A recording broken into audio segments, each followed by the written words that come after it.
Assalamualaikum warahmatullahi wabarakatuh.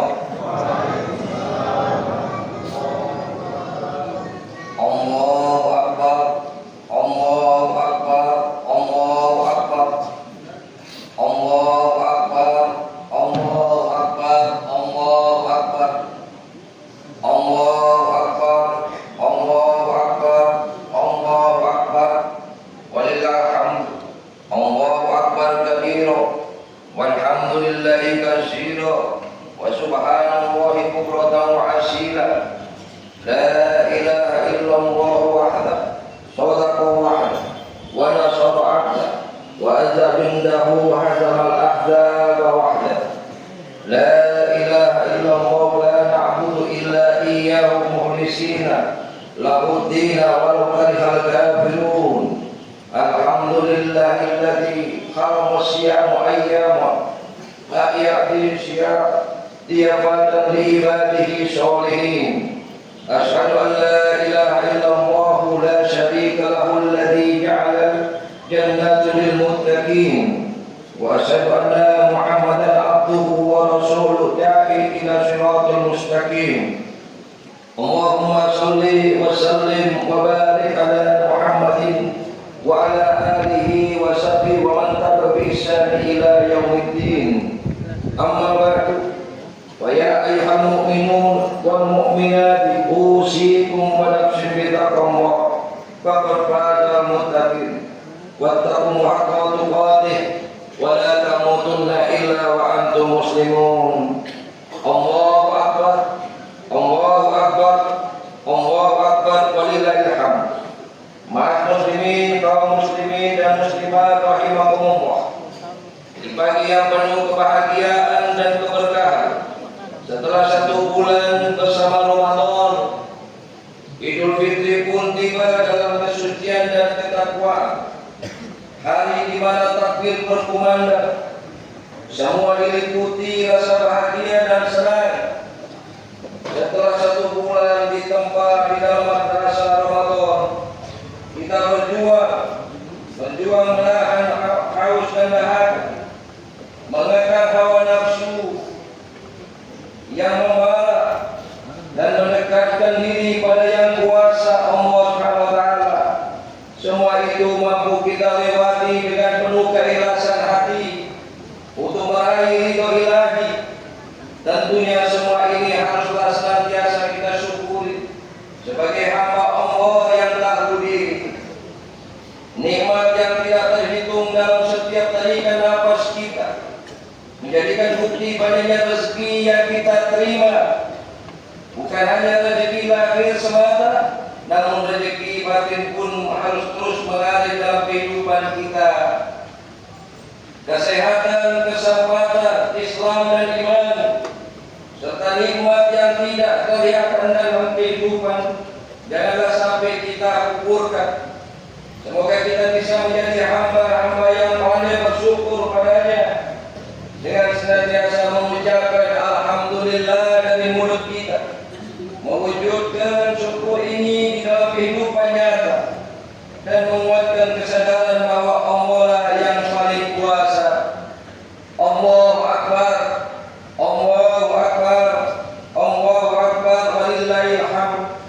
Ma'al muslimin wal muslimat rahimakumullah.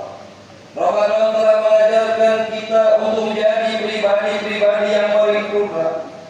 Kemampuan untuk meningkatkan kualitas dan kuantitas di bulan puasa harus senantiasa kita pupuk dan jaga.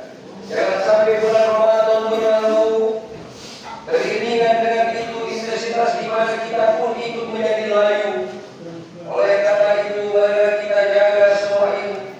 Insya Allah kita termasuk hamba-hamba yang dosanya diampuni oleh Allah, karena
beristighfar, seperti jiwa untuk tidak mengulangi lagi kepada dosa. Sebagaimana wujudnya kita harus mengiringi perbuatan dosa dengan perbuatan baik sebagaimana penggantinya. Namun jika itu dosa pada sesama manusia, silaturahmi menjadi solusinya. Kita maaf harus mengucap dari mulut kita dan berkomitmen untuk memulai kehidupan bersama yang lebih bahagia. Dalam Al-Quran surat Al-Imran ayat 134, Allah menegaskan bahwa seorang muslim yang memiliki ketakwaan dianjurkan mengambil paling tidak satu dari 3 seseorang yang telah berbuat kesalahan. Sikap itulah amarah kita memaafkan dan berbuat baik terhadap orang-orang yang berbuat kesalahan. Alladzina yunfiquna fis-sarra'i wad-dharra'i wal kadhimina al-ghaidha wal 'afina 'anil nas wallahu yuhibbul muhsinin. Yaitu orang yang berinfak baik di waktu lapang maupun sempit, dan orang-orang yang menahan amarahnya dan memaafkan kesalahan orang lain, dan Allah menyintai orang yang berbuat kebaikan. Hadirin rahimakumullah, kita perlu ingat bahwa sesama muslim adalah bersaudara. Dalam naungan ridha ilahi, sudah semestinya harus sering berbuat baik kepada sesama dengan sepenuh hati. Persaudaraan itu seperti hubungan tangan kanan dengan tangan kiri. Walaupun berbeda dan tidak sama, namun harus saling membantu, tak kenal iri. Hubungan keduanya selalu harmonis dan saling berbagi peran sekaligus saling melengkapi. Tangan kiri akan menyakiti tangan kanan, tangan kiri tidak akan menyakiti tangan kanan.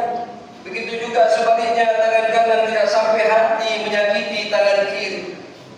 Apalagi di masa sulit seperti ini, kepekaan terhadap penderitaan orang lain harus terus disemai. Bantulah orang lain dari kesulitan yang mereka hadapi. Kepekaan sosial yang telah dilatih pada Ramadan dengan merasakan lapar dan dahaga harus dilanjutkan kembali. Kita harus menjadikan Idul Fitri ini sebagai momentum kebahagiaan bersama yang hakiki. Dalam hadis Rasulullah sallallahu alaihi wasallam, "Bagi mukminin yu'azzab ahu bil musibati ila kasawwahu subhanahu min al-fulani karamati yaumil qiyamah." Tidaklah seorang mukmin menghibur saudaranya karena musibah yang menimpanya, kecuali Allah akan mengenakan kepadanya pakaian-pakaian kemuliaan di hari kiamat. Hadis riwayat Ibnu Majah.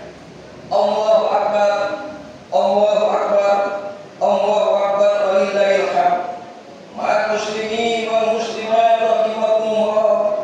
Saling memaafkan terhadap penderitaan orang lain tentunya tidak boleh sampai merupakan kepekaan pada orang yang ada di dekat sekitar kita. Terlebih sosok yang paling berjasa dalam kehidupan kita, yaitu orang tua kita yang ada di samping kita, hari-hari bertatap muka dengan kita. Dalam ajaran agama, orang tua adalah sosok yang paling mulia dan harus kita hormati serta sayangi selama-lamanya.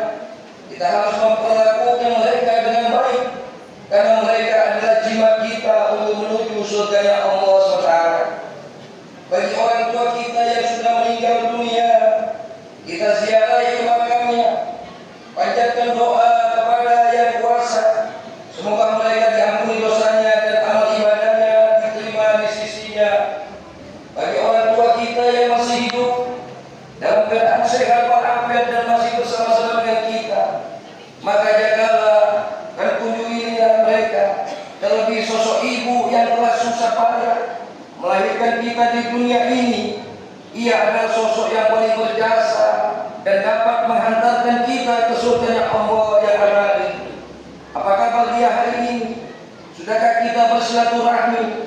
Sudahkah kita meraih tangannya yang sudah semakin lemah termakan usia?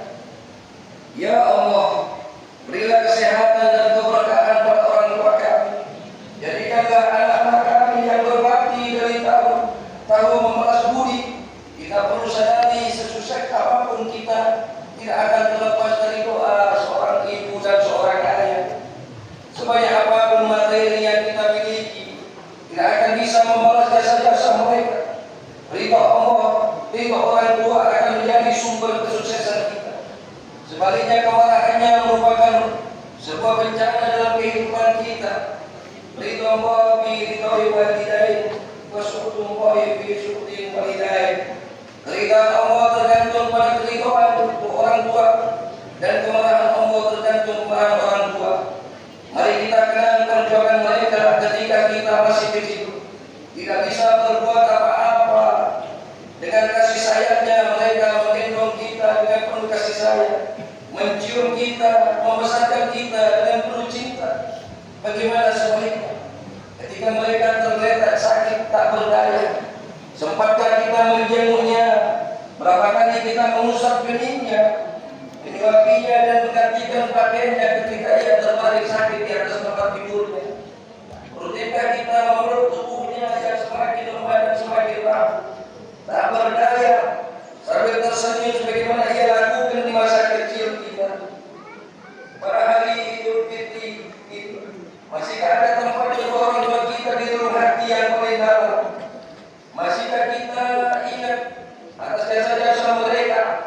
Kedua orang tua kita telah mengorbankan segalanya demi anak-anaknya. Terkadang rela harga dirinya diinjak-injak demi membela kita. Terkadang tidak sempat lagi mengurus dirinya sendiri karena begitu besar kasih sayangnya kepada kita semua. Sementara bagi kita yang sudah berkeluarga, yang sudah disibukkan dengan urusan rumah tangga, urusan mencari nafkah, urusan anak-anak, masihkah kita ingat atas jasa-jasa mereka? Sungguh kita dilahirkan karena sebab mereka berdua. Tanpa adanya mereka berdua kita tidak ada di dunia ini sampai saat ini berdiri sendiri. Kita dibesarkan sampai mampu berdiri di atas kaki sendiri. Juga sebab kedua orang tua kita. Lantas timbul pertanyaan, prioritas nomor berapakah di hati